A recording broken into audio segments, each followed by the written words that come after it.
তারেক যে এখনো বাংলাদেশে যাননি, তিনি আসলে সেই জায়গাটা কতটুকু ধরতে পারবেন বেগম জিয়ার পরিবর্তে? দূর থেকে ভিডিও কনফারেন্সিং এর মাধ্যমে দল চালানো এবং দেশে এসে যদি দল চালানো এক জিনিস না। আর যেহেতু খালেদা জিয়া এখনো জীবিত আছেন, খালেদা জিয়ার কারণেই কিন্তু তারেক জিয়া এতটা শক্তিশালী। Tarique Zia showed extraordinary maturity. আগের তারেক জিয়া আর বর্তমানের তারেক জিয়া, তারেক রহমানের সঙ্গে আকাশ আর পাতাল পার্থক্য। বাংলাদেশের রাজনীতিতে 17 বছর পর তারেক জিয়া বক্তব্য রেখেছেন বিবিসি বাংলায়। আপনারা নিশ্চয়ই বক্তব্যটি পড়েছেন। আপনার কাছে আসলে যে বিষয়টি জানতে চাইবো, যে গত 15-16 বছরের রাজনীতিতে বিএনপির জন্য একটা বড় চ্যালেঞ্জ ছিল যে নেতা কর্মীদেরকে এক জায়গায় ধরে রাখা কিংবা দলের ভেতরে ধরে রাখা। বিএনপি সেই কাজটা আসলে প্রশংসনীয় ভাবেই করতে পেরেছে। বিএনপির যারা বড় বড় নেতারা, তারা আসলে দল ছুট খুব একটা হয়নি, দু একটি বিচ্ছিন্ন ঘটনা ছাড়া। কিন্তু মাঠের রাজনীতিতে নেতৃত্ব দেওয়ার জন্য বিএনপির কেন্দ্রীয় রাজনীতিতে যে নেতৃত্ব দরকার, সেই জায়গাটা কিন্তু আসলে খুব একটা শক্ত এখন পর্যন্ত নেই। আপনার কাছে আসলে সেটি জানতে চাইবো, যে তারেক যে এখনো বাংলাদেশে যাননি, তিনি আসলে সেই জায়গাটা কতটুকু ধরতে পারবেন বেগম জিয়ার পরিবর্তে? আপনার কাছে কি মনে হচ্ছে, কিংবা তার পুরো বক্তব্য থেকে আসলে আপনি রাজনৈতিকভাবে কোন বার্তাটাকে আলাদা করতে চাইবেন? দেখুন, আমি তারেক যে অনেকটা, আমি বলবো যে পরিশীলিত হয়েছেন ওভার দি ইয়ার 17 ইয়ার্স।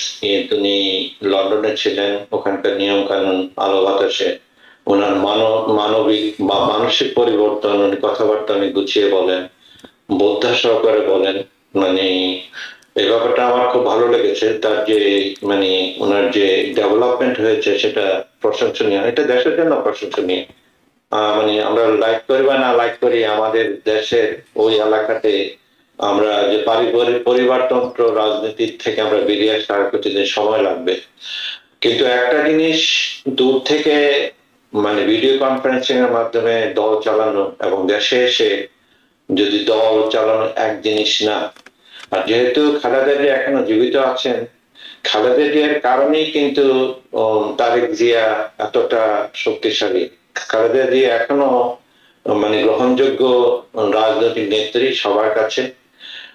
আমি বাংলাদেশে ছিলাম গত সপ্তাহ দুয়েক আগে, তো বন্ধু বান্ধব তো সব দলেরই আছে। তাদের কেন্দ্রীয় পর্যায়ে হয়তো ওদের বড় বড় নেতারা ছুটে যায়নি, কিন্তু এই সুযোগে যারা মাঠ পর্যায়ে নেতা কর্মী আছে, ওরা কিন্তু অলরেডি তারা আওয়ামী লীগের চেয়েও খারাপ বিহেভ শুরু করেছে। এবং লোকজনের মধ্যে এই জিনিসটা চলে এসেছে, যারা এখনো ক্ষমতায় যায়নি, তারা এখনো যদি এগুলো করে তাহলে কি হবে। এটা একটা বিরাট নেগেটিভ পয়েন্ট বিএনপির জন্য। এবং বিএনপি যারা নীতি নির্ধারকরা আছে, এটা যদি ওরা কন্টেন্ট না করতে পারে, তাদের কিন্তু ভোটে, আমি আশা করি ভোটটা এবার স্বচ্ছ হবে, তার কিন্তু প্রতিফলন ঘটবে।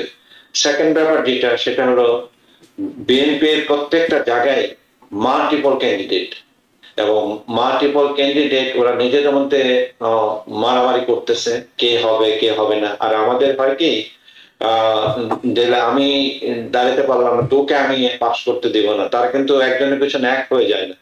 সেই জায়গায় কিন্তু জামাত ইসলাম একটা সুবিধা করবে, কারণ তাদের এক নেতা এক কথা, ওরা কিন্তু ওর বাইরে যাবে না। কিন্তু এখানে থার্ড একটা এক্স ফ্যাক্টর আছে, যারা আওয়ামী লীগ কাকে ভোট দেবে। অনেক থিওরি আছে যে আওয়ামী লীগ জামাতকে লাইক করে না মোটেও, সুতরাং তারা বিএনপি কে জিতিয়ে আনার জন্য হয়তো বিএনপির ক্যান্ডিডেটকে ওরা ভোট দিবে। এটারও কিন্তু অনেক কানাঘুষা চলতেছে, কারণ ওরা মনে করছে বিএনপি ওদেরকে, এবং বিএনপি কিন্তু তারেক জিয়ার কথাও আওয়ামী লীগের ব্যাপারে কিন্তু তার সফট একটা, সে কিন্তু অনেক কষ্টটা এড়িয়ে গেছে। এখন পর্যন্ত আওয়ামী লীগের কেউ এই জুলাই বিপ্লবের যে হত্যাকাণ্ডে কেউ কোনো লেভেলে কোনো ধরনের দুঃখ বোধ করে নাই। এবং আপনি জানেন যে এখন আন্তর্জাতিক অপরাধ ট্রাইব্যুনালে বিচার হচ্ছে। এখন আমি শুনলাম গতকালই ওরা আওয়ামী লীগকে দল হিসাবে ওরা বিচার করবে, এবং যে আইনটা আওয়ামী লীগ নিজেই করে গিয়েছে, এখন আওয়ামী লীগের পিছনে এটা ইউজ হচ্ছে।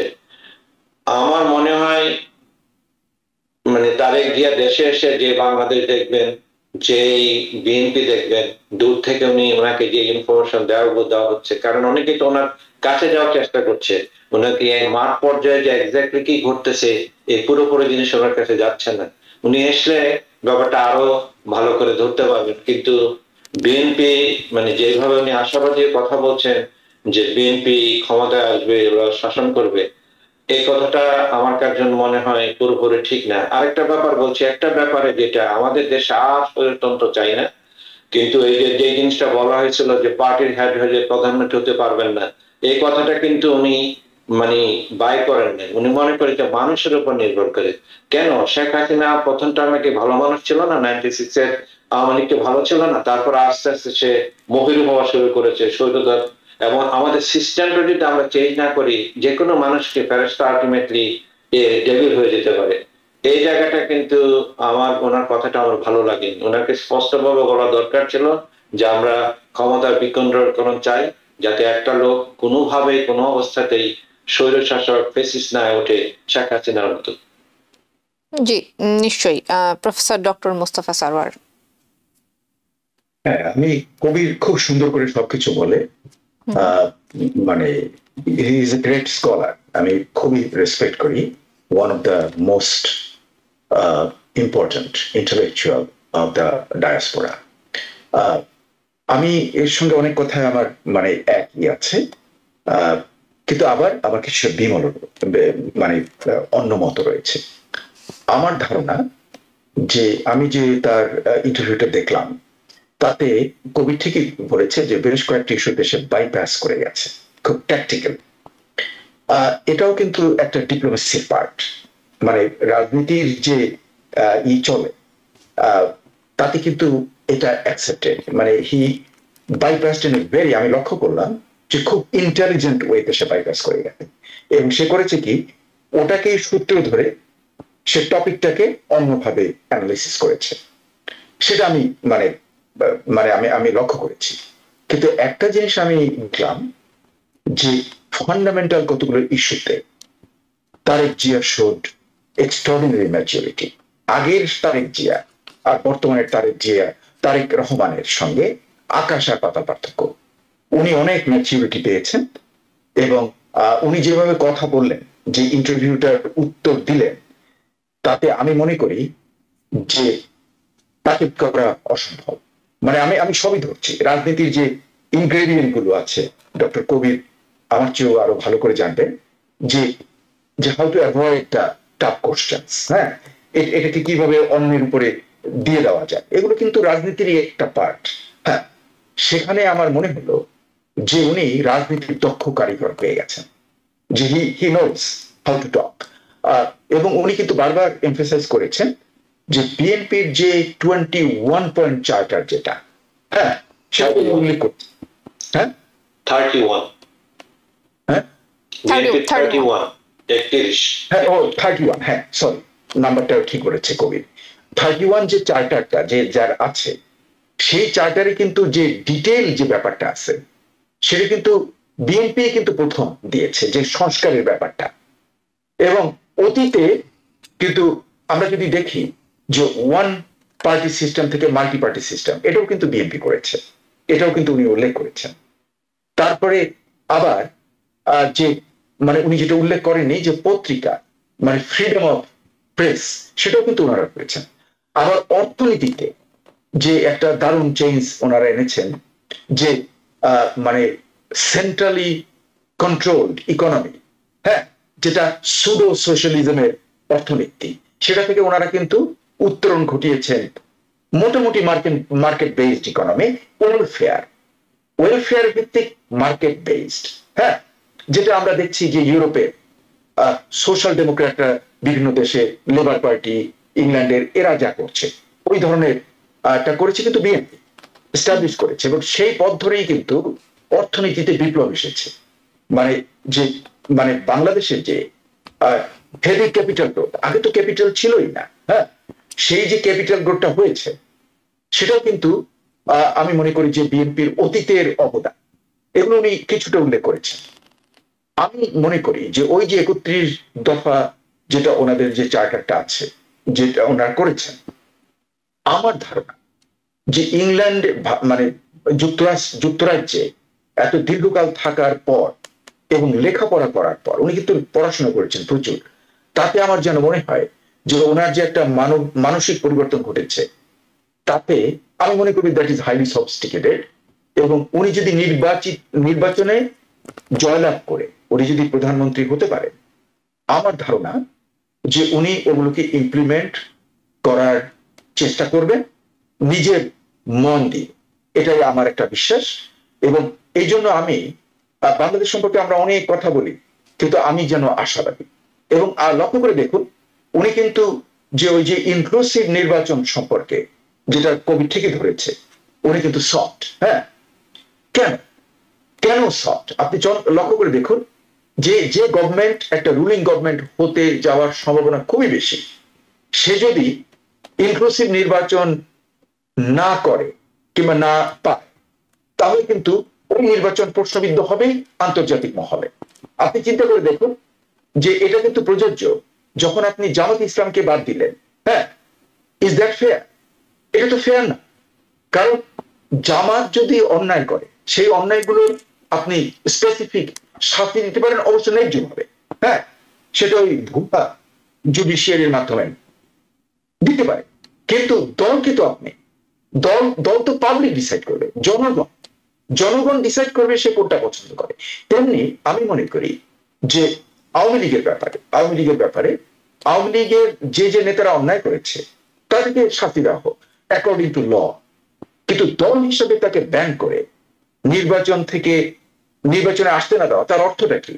আওয়ামী লীগ সমর্থন আমি যেমন ধরুন 20%, 25, 30 এর মধ্যে, এই রেঞ্জের মধ্যে যদি আওয়ামী লীগের সমর্থন থেকে থাকে গ্রাসরুটে, তাহলে আপনি তো তাকে মানে ভোটাধিকার, তাদের যে ফান্ডামেন্টাল রাইট, সেটাকে তাকে আপনি বাদ দিয়ে দিচ্ছেন।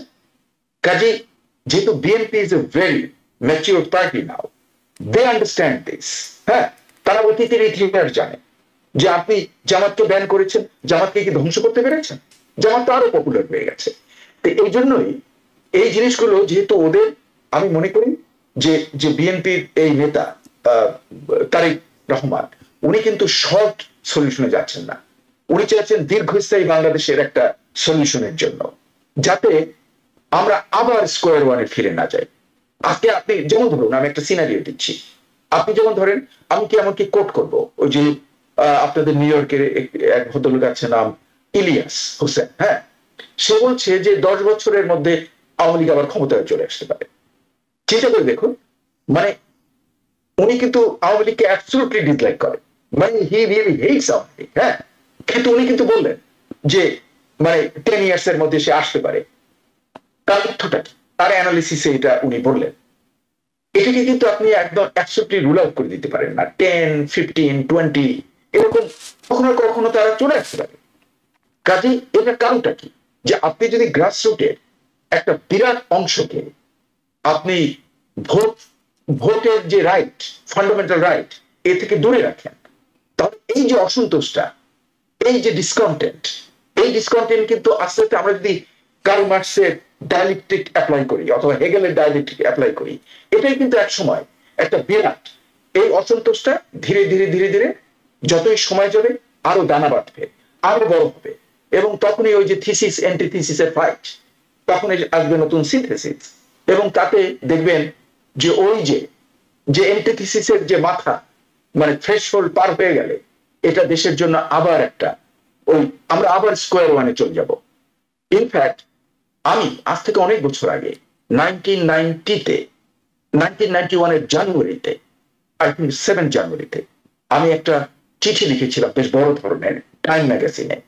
ওখানে কিন্তু আমি তখনই উল্লেখ করেছিলাম যে বাংলাদেশে তখন আন্দোলনের মাধ্যমে একে উৎখাত করা হলো, আমাদের এরশাদকে, জেনারেল এরশাদকে। তখন আমি কিন্তু এই কথাই বলেছি যে যদি সবাই মিলে এই ডিসকন্টেন্ট গুলোকে মিনিমাইজ করার চেষ্টা না করা হয়, তাহলে কিন্তু will see the repetition of the military take over. New York থেকে সম্প্রচারিত TVN 24 টেলিভিশন বিশ্বজুড়ে বাঙালির কণ্ঠস্বর।